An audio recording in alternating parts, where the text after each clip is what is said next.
పొందగలరు. కాబట్టి దేవతాలను ఎప్పుడు కూడా ఈ 3 వేళతో ఇలా 5 వేళతో గణపతయ నమః అంటూ అందుకే దేవాలయంకి వస్తే పంతులు గారు అడుగుతారు, ఆయన షోడశనామ పూజ అష్టోత్తరమా సహస్రమా అని అడుగుతారు. కాబట్టి ఇప్పుడు మీ ముందున్నటువంటి గణపతి స్వామికి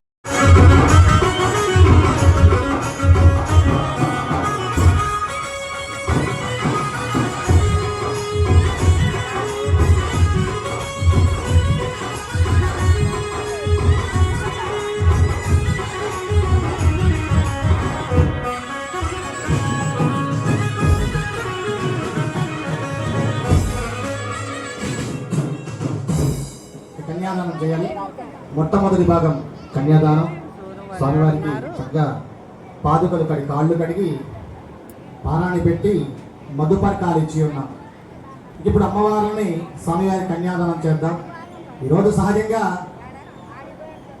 వ్యవసాయం చేస్తున్నటువంటి పెళ్లి కొడుకు ఇంత కట్నమని, అదే అబ్బాయి ఒక డాక్టర్ చేస్తే ఇంత కట్నమని, అబ్బాయి లాయర్ చేస్తే ఇంకొద్దిగా ఎక్కువ కట్నమని, అదే అబ్బాయి కలెక్టర్ అవుతారు.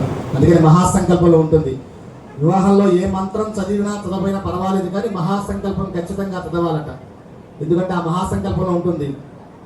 తిలై సూర్యమండల పర్యంతం కృతరాశ్రై వర్షాశ్రమేకకి తలాపకర్షణ సర్వరాశ్రామకాలే విశ్వజ్ఞ బ్రహ్మలోకే వాసిద్యర్థం. అంటే భూమండలం నుంచి తిలలు పేర్చుకుంటూ పోతే సూర్యమండలం వరకు ఎన్ని వేల కోట్ల తిలలైతే పడతాయో అన్ని వేల కోట్ల సంవత్సరాలు కూడా కన్యాదాతలకి స్వర్గస్థానంలో స్థానం అంటూ రిజర్వేషన్ జరుగుతుంది. ఎవై చంద్రమండల పర్యంతం ఇలా 5 స్థానాల్లో కన్యాదాతలకి స్వర్గంలో స్థానం అంటూ ఉంటుందట. ఇహపర సౌఖ్యాలు అందించేటువంటి మహోత్కృష్టమైనటువంటి కార్యక్రమం కన్యాదానం.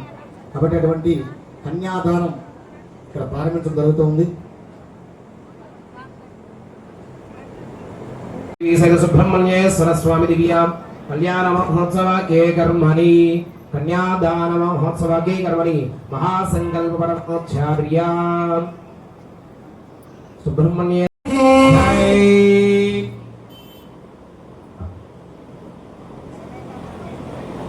ఇప్పుడు మీతో చెప్పించినటువంటి మంత్రం త్రిగినిక్షోమాత్రాప్తోర్యామ సాంత్వపనాది శతక్రతువులు మనకు ఒక 15-20 సంవత్సరాల క్రితం భద్రాచల క్షేత్రంలో అతిరాత్ర మహాయాగం జరిగింది తెలుసా. వారి కుమారులు అంటే మనుమలు మునిమనుమలు అలా 10 తరాలు మొత్తం ఎన్ని 20 అంతేనా. మీతో కలిపి యజమాని ఒకరు ఉంటారు, కానీ కుటుంబ సభ్యులు ఎంతమంది ఉంటారు? 4-5 ఉంటారు కదా. అలానే మాంగళ్యానికి అధిష్టానమూర్తి గౌరీదేవి, ఆ మాంగళ్యం కొందరు దేవతలు ఉన్నారని చెప్పారు వేద ప్రమాణంగా.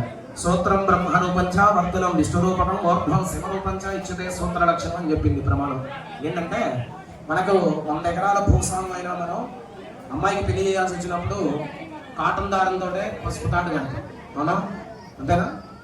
అసలు ఏమీ లేనటువంటి వాడైనా అదే దారానికి పసుపు రాసి సూత్రాన్ని ఎక్కించి మాంగళ్య దారం నిర్మిస్తాడు.